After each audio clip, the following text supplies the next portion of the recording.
Oke, topik yang terakhir, topik ketiga, jelaskan anatomi dari traktus respiratorius inferior. Baik, jadi mulai dari trakea. Nah, trakea ini untuk strukturnya mulai dari sini trakea, kemudian nantinya akan menjadi bercabang sampai ke pulmo. Nah, untuk trakea ini itu letaknya setinggi Cycletopis vertebrae cervicalis ke-6 sampai vertebra thoracica 4 atau 5. Nah, untuk pembagiannya dapat dibagi menjadi pars cervicalis dan juga thoracalis. Nah, untuk tisunya sendiri ada cartilago trachealis, ligamentum annulare trachealis, musculus trachealis, dan juga jaringan pengikat elastis. Nah, kemudian untuk bangunan pentingnya ini ada namanya bifurcatio trachea, yaitu percabangan dari trakea yang akan menjadi bronchus primarius dextra et sinistra yang setinggi VTH 4 atau 5. Dan juga ada yang namanya carina, yaitu penonjolan pada bifurcatio trachea, fungsinya sebagai reseptor batuk dan juga reseptor iritan. Oke, kemudian untuk vaskularisasinya yaitu oleh arteri tiroidea inferior, vena laryngeal inferior, kemudian ke plexus thyroideus dan juga plexus laryngeal inferior. Dan untuk inervasinya pada parasimpatis yaitu truncus sympathicus, pada parasimpatis yaitu nervus vagus dan juga nervus laryngeus recurrens. Oke, lanjut ke bronchus. Bronchus ini dibagi menjadi dua zona, ada yang konduksi dan juga respiratori. Untuk zona konduksi itu ada mulai dari bronchus primarius, secundus atau lobaris, tertius atau segmentalis, dan juga terminalis. Yang respiratorius yaitu bronchiolus respiratori. Kemudian pada bronchus primaris, secundus, tertius itu ada cartilagonya, sedangkan pada bronchiolus tadi, bronchiolus seminalis dan juga respiratori itu tidak ada cartilago. Dan pada bronchiolus respiratori itu akan ada ductus alveolaris, saccus, dan juga alveoli.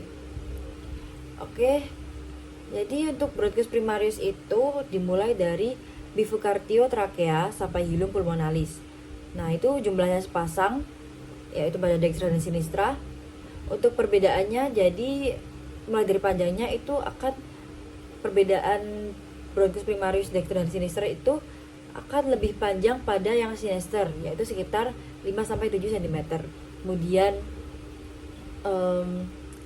akan lebih sempit dan diameternya juga lebih kecil, dan juga sinister itu lebih datar atau horizontal, yaitu membentuk sudut 45 derajat dengan linea mediana, sedangkan yang dexter itu 25 derajat.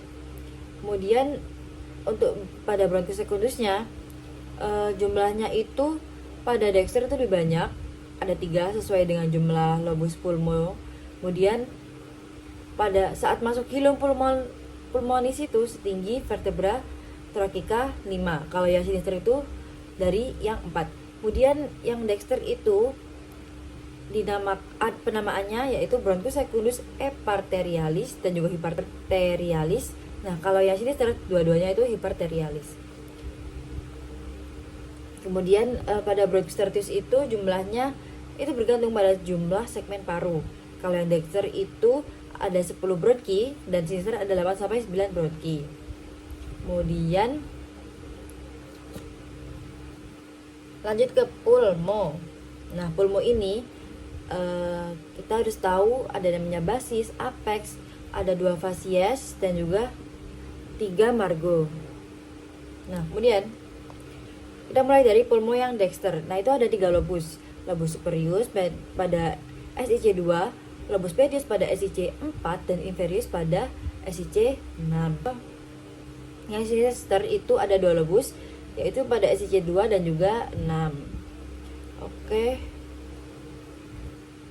Kemudian ada yang namanya radix sama hilum. Radix itu kumpulan struktur yang melekat pulmo ke struktur-struktur mediastinum.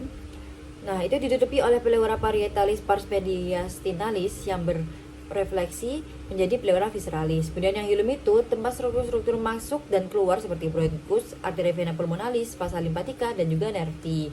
Perlu tahu juga pleura itu ada pleura parietalis, visceralis, dan juga cavum pleura. Itu saja. Sekian, terima kasih.